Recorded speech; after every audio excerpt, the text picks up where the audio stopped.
নমস্কার, প্রত্যেককে স্বাগত জানাই। আজকে যে বিশেষ রাশিটিকে নিয়ে প্রেডিকশন করব সেটি হলো মীন। আর মীন রাশি জাতক জাতিকাদের এখন যে কন্ডিশনটা, হ্যাঁ, অনেকের ক্ষেত্রে হয়তো কিছুটা ঠিক আছে, কিন্তু অনেকেরই কন্ডিশনটা কেমন বলুন তো, সেই দেওয়ালে পিঠ থেকে যাওয়ার মতো একটা অবস্থা। এর রিজন আছে, অনেকগুলো রিজন আছে। প্রথম রিজন তো ডেফিনেটলি একটা সঞ্চার ছিল, যেটা হচ্ছে শনির, গত বছর দ্বাদশস্থ শনি এবং 7.5 সূত্রপাত। তখন থেকে লাইফের অনেক রকম পরিবর্তন আপনারা ফিল করছেন, ফেস করছেন। না, আজকে আমি কিছু ভালো খবরই দেবো আপনাদের। এবং দ্বিতীয়ত, রাহু যখনই রাশিতে আসলো অক্টোবরের পরে, তখনও কিন্তু ডিস্টারবেন্স বেড়েছে, বিশেষ করে মানসিক স্তরে। একটা জায়গাটা খুব ডিটোরিয়েট করেছিল, যেটা আমি বলেছিলাম ভালোর দিকে যাবে, সেটা অনেকেরই ভালোর দিকে যাচ্ছে, কারণ আমি সেইভাবে কমেন্ট পাচ্ছি। আমি আমার পার্সোনাল যারা ক্লায়েন্ট বা রিডিং নিয়েছেন তাদের সাথে যখন কথা হয় বা তারা পিং করেন, তারা জানান যে হ্যাঁ, আগের থেকে একটু বেটার। বাট পূর্ণাঙ্গ বেটার হয়তো অনেকেই পাননি। আবার অনেকের ক্ষেত্রে হয়তো তেমন পরিবর্তন বা যেটা সৃষ্টিশীল পরিবর্তন বা যেটাকে চাক্ষুষ দেখা যায়, এরকম পরিবর্তনও হয়। তবে বৃহস্পতি যখনই দ্বিতীয়স্থ এবং লগ্নাধিপতি বা রাষ্ট্রাধিপতি, এবং তিনি তো বর্তমানে ডিরেক্ট মোশনে আছেন জানুয়ারি মাসের প্রথম থেকে, একটু বেটার, আগের থেকে একটু বেটার। তবে শুক্রের এই সঞ্চারটা কেমন যাবে, কারণ শুক্র তো তৃতীয় পতি, কমিউনিকেশন, যোগাযোগ, সহোদর, রিটেন বন্ড এটসেট্রাকে কানেক্ট করে, ইনক্লিনেশন টুয়ার্ডস এনিথিং কানেক্ট করে। Eight the lord, the house of change.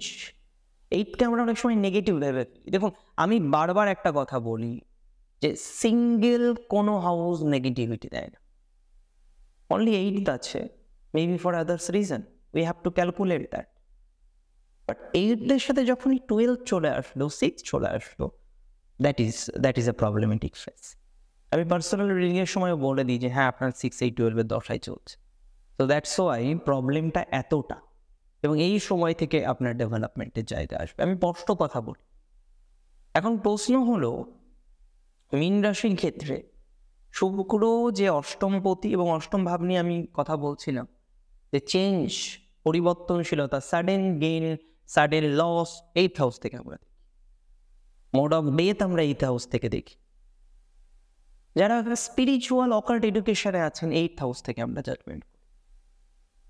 এবং তাছাড়াও পার্টনারের ডেভেলপমেন্ট, পার্টনারের ফাইন্যান্স আমরা 8th হাউস থেকে দেখি।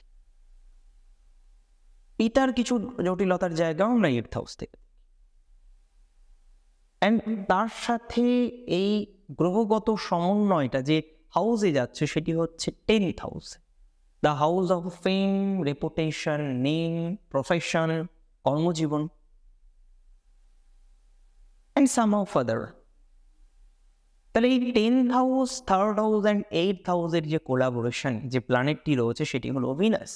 18 তারিখ থেকে 12ই ফেব্রুয়ারি, 25টা দিনের একটা কোলাবোরেশন। এর ফলাফলটা কেমন হতে পারে, এটা আমাদের জানার, এটা আমাদের বোঝা। দেখুন, ভিনাসকেও একটু বুঝতে হবে যে প্ল্যানেটটা কেমন, কি ফল দেয় অ্যাকচুয়ালি। ভিনাসের ফলদানের যে ব্যাপারটা রয়েছে, সেটি হচ্ছে, আপনারা জানেন যে রোমান্স, ভালোবাসা ইত্যাদি বন্ধন আমরা ভিনাস থেকে দেখি, এটা ঠিক। কিন্তু যে জিনিসগুলোকে ছোঁয়া যায়, যার রূপ আছে, যার গন্ধ আছে, বর্ণ আছে, এটাকে উপভোগ করা যায়, একটা কথায়, এই বিষয়গুলোর জাজমেন্টও কিন্তু আমরা ভিনাস থেকে করতে পারি। একজন জাতিকার জন্মছকে ভিনাস রিপ্রেজেন্ট করে তার দেহকে, আর একজন পুরুষের জন্মছকে ভিনাস রিপ্রেজেন্ট করে তার পত্নীকে।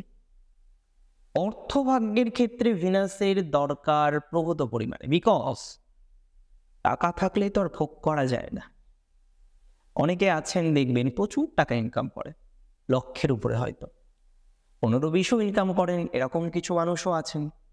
যারা আরও কম করেন তারাও আছেন। আমি জাস্ট একটা এক্সাম্পল দিচ্ছি, যে কম্প্যারিজনে আপনি হয়তো কয়েক লক্ষ টাকা প্রতি মাসে ইনকাম করেন, বা কয়েক হাজার, সেটা 10,000 হোক, 25,000 হোক, 50,000 হোক, ইনকাম করেন। কিন্তু আপনি কি ফেস করছেন, যে আপনি সুখ বা শান্তি এই জিনিসটা পাচ্ছেন না, সুখ পাচ্ছেন না, শান্তি পাচ্ছেন। কিনছেন জিনিস, ইউটিলাইজেশন করতে পারছেন না, লোকে ভুল বুঝছে, ব্যাড ফেম তৈরি হচ্ছে, জটিলতা আসছে, ডিস্টারবেন্স আসছে, and so so so so so. এই বিষয়গুলো that you are facing currently. আমি একটা কথা বলি আপনাদেরকে, মানে মীন রাশি জাতক জাতিকাদের, সেটি হলো, দেখুন, ভোগ তারাই করতে পারে যাদের ভোগের জায়গা থাকে।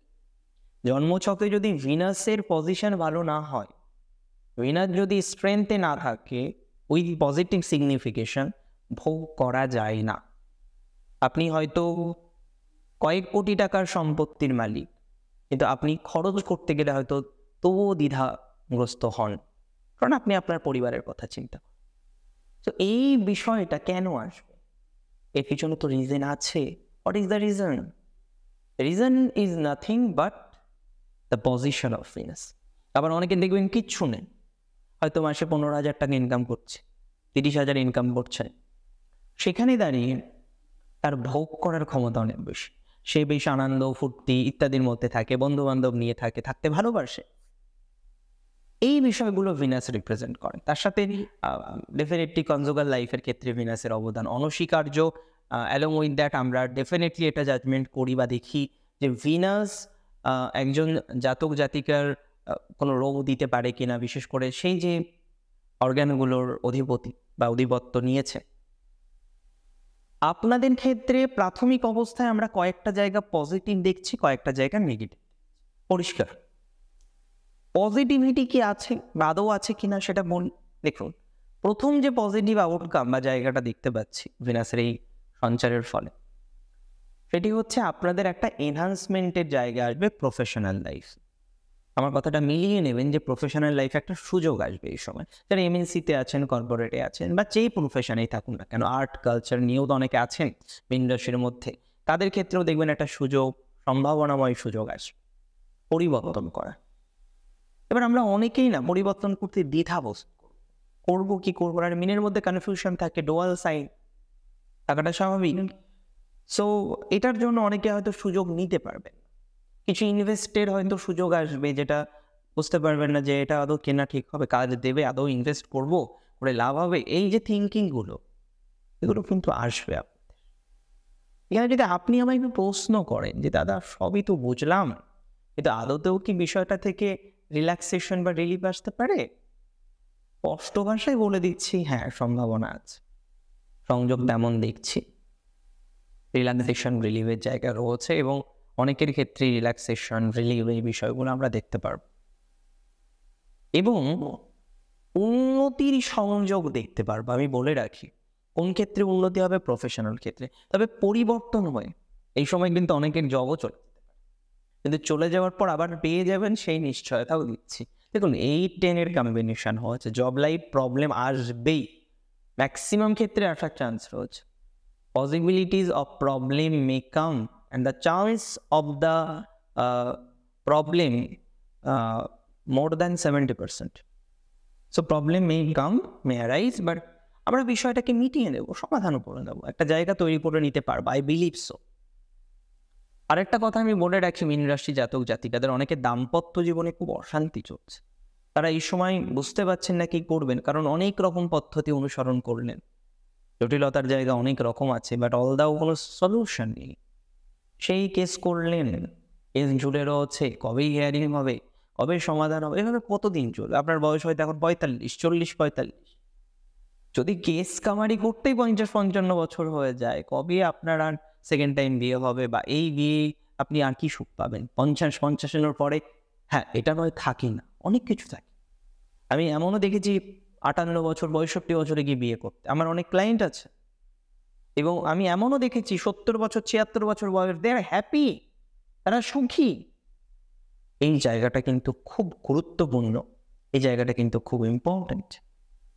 যাই হোক, তো আপনাদের এই জায়গাটা একটু ডিটোরিয়েশন দেখছি, ওভারঅল পজিটিভিটি আছে, পজিটিভ আউটকামও আছে। আর কিছু সম্পর্ক খারাপ হয়েছিল, সেটা কিছু দিনের জন্য ঠিক হওয়ার মতো একটা অবকাশ তৈরি হবে, বাট অ্যাপ্রোচ আপনাকে করতে হবে। আর মীন রাশির ক্ষেত্রে যাদের স্বাস্থ্য সমস্যা, কিছু গুপ্ত রোগ নিয়ে ভুগছেন, অনেক ডক্টর দেখাচ্ছেন, চেঞ্জ করছেন বারংবার, কিন্তু একটা আশানুরূপ ফলাফল পাচ্ছেন না, তাদের আমি একটা সাজেশন দিচ্ছি। আপনারা, আমি লাস্টে সাজেশনটা বলে দিচ্ছি, এটা একটু চেষ্টা করুন কন্টিনিউ করার।